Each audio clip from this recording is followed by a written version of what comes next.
What is up YouTube, and welcome to this Flash Season 4 finale video. So if you're new to the channel, please do consider leaving a like and subscribe down below if you did enjoy the video. So this is it for the Flash Season 4. It's been a very up and down season, and parts of it have been absolutely dire, especially that awful feminism episode that we had for the kind of stag do, hen do sort of thing episode. And maybe things with the Thinker. The Thinker has been a very kind of inconsistent villain. He only really sort of got interesting and sort of watchable as a complete badass later on, once DeVoe had got the powers of Ralph Dibny. The upsides being Ralph Dibny being a complete and utter awesome dude this season. And well, it's just a shame that the villain of this season, which was just a bit underwhelming, and this finale as a whole just felt very underwhelming. It didn't really feel like a finale. It felt a lot more perhaps like a mid-season finale. There wasn't really much of an epic stake, and there was a huge scene where Barry punched a satellite, which was pretty badass, to be fair. That was really cool. But the Inception style finale where we went into the Thinker's brain was a complete and utter absolute misfire. Now, I understand what they did, because in the comics we did have the Thinker have a Matrix style world. When the Thinker had been uploaded, he died, and he uploaded into this sort of AI world, into the internet. The Thinker did control everyone and used a Matrix-style world to where he put them. So, in a way, this is sort of an homage to Jeff Johns' run of that era, but in this case, it really did fail. And we got an interesting Easter egg where the Thinker did actually turn into himself, turn into that kind of digital representation, and this was a combination of all of the Thinker storylines in one this season. And part of me is thinking that, well, no, he hasn't gone. I think that he's uploaded himself, and he may appear later on down the line, just because the sheer fact if he's uploaded himself, he can probably exist somewhere in the world. But it was similar to the comic book nonetheless, and it was a really interesting storyline in the comic book. But I think here it has just failed just a bit. The early part of the season was intriguing. The character was very intriguing when he was introduced in the first couple of episodes. But as time went on, it's been a very long in the tooth, 20-odd episodes. And it's been a very long season. It has seemed like it's gone on for absolute ages. And for one thing, which I found really weird, considering that Marlize DeVoe actually was implicit in a lot of the crimes that DeVoe did commit, why has she not been taken to Iron Heights? They've just gone, yeah, you can go and help out poor kids in Africa. Just go on, just give them like an iPad or something. You do you, boo. I just thought it was a real shame and a real kind of weird sort of misstep there. But the Matrix-style world was really odd. At least here we learned where Ralph Dibny went to when he was taken by DeVoe, and it seems like Ralph has actually taken over the body of DeVoe, or has he just taken his body back? Yeah, that was really weird. And it's been confirmed that the rest of the Metas are all dead. Todd Helbing said in a interview with Entertainment Weekly that they are all completely gone. They are gone forever. They're toast. And it seems like Ralph was the only one who was strong enough to actually survive within this hellish landscape of Matrix Thinker world, which I love the fact that the way that he could go out was to go through that Speed Force portal, and it was like the Hellmouth, a really funny sort of Buffy Easter egg there, which I was just like, hold on a minute, did he just... Yeah, he said it. He said Hellmouth. A very funny Easter egg there. And in some ways, the Central City is sort of the Hellmouth being Sunnydale, where all of the kind of weird craziness happens, because it's on the mouth of hell.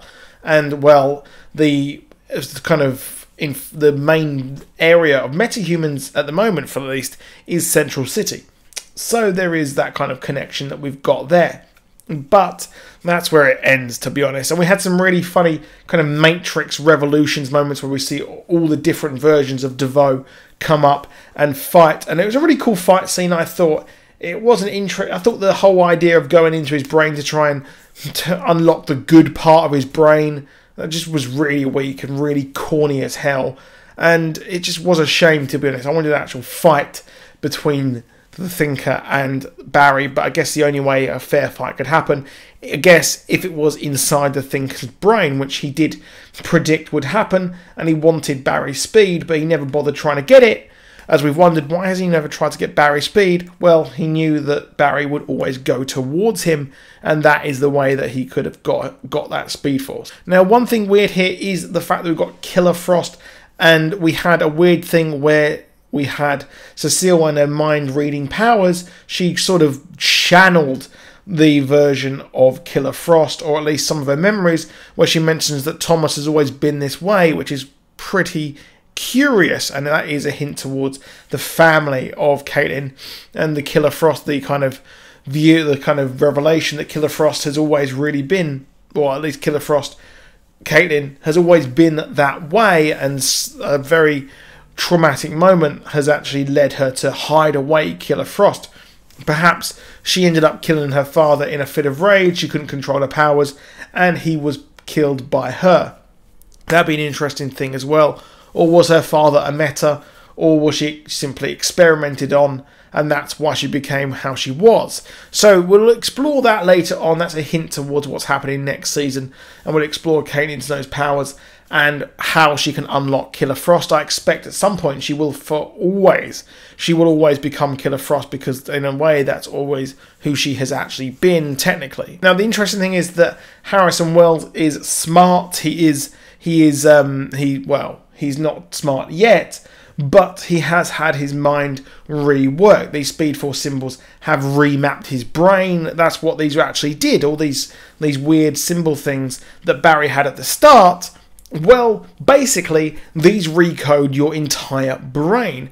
They code you and they bring you back. They kind of rework your neural network, and that is why they're able to make him who he is again. They just couldn't make him smart. I guess they weren't powerful enough. But it does show us what Barry was actually doing at the start of the season when we had all those weird Speed Force symbols. These were the things that he actually came back, possibly from the future where the Enlightenment had actually happened, and all these patterns and these things were coming to him, and he was able to remap his brain in that way and bring back who he really is to unlock his Speed Force, or unlock his memories and come back as he was originally. So that's really cool. Another really cool callback.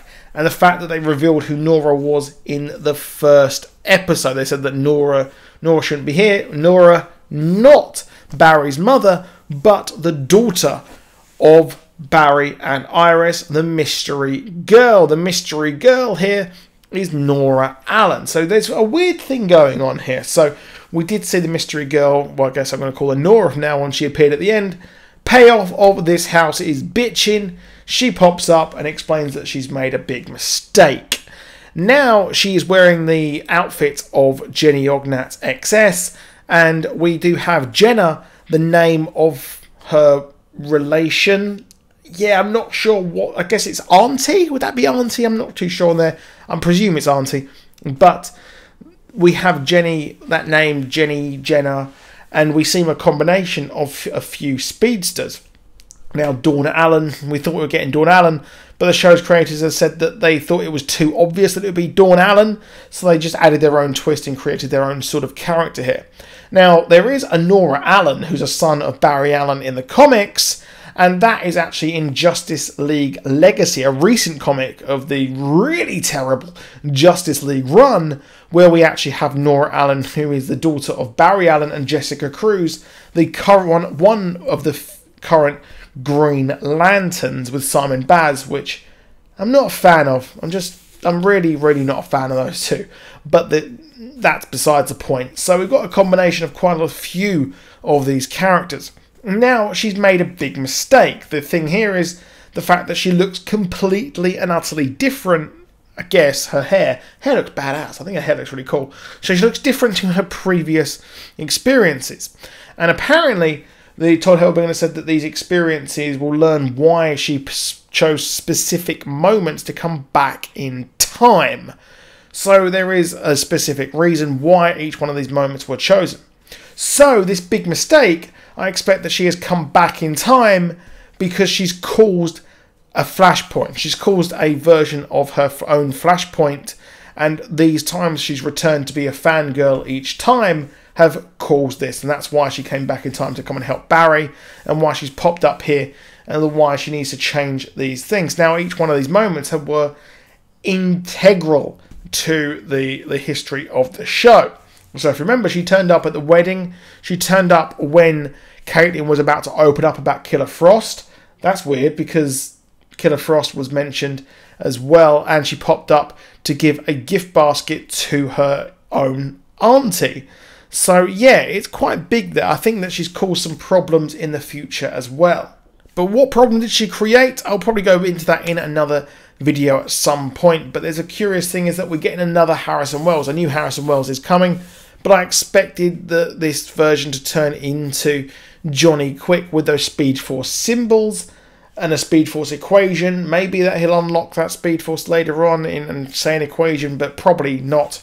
Now, one thing is really weird here is the fact that we didn't get the rumoured cut off end credit scene where we would have the new villain for the next season reveal that, well, someone revealed that he's got a kind of a lightning bolt dagger, which is Cicada, a person who siphons off Barry's powers and lightning for himself and creates and brings back from the dead his wife. Now, that scene was actually cut from this. It was cut for time, which is a bit odd, but I expect that the kind of artistic choice that it ends with Nora saying she's made a big mistake, that makes a bit of a bigger impact than someone mentioned a Speed Force or lightning dagger. So I think that personally that's what they've done here. It fits a lot better. In my opinion, it ends with a bang or a lightning bolt, I guess. But I'm going to do a video possibly on the next season's villain as well, because there's been a casting note for, well, Cicada, a metahuman who steals or disables other metahumans' powers. So that is it for this video. Please drop a like. I'll see you soon. There'll be some more Flash videos. You know, don't know. Please subscribe. See you later.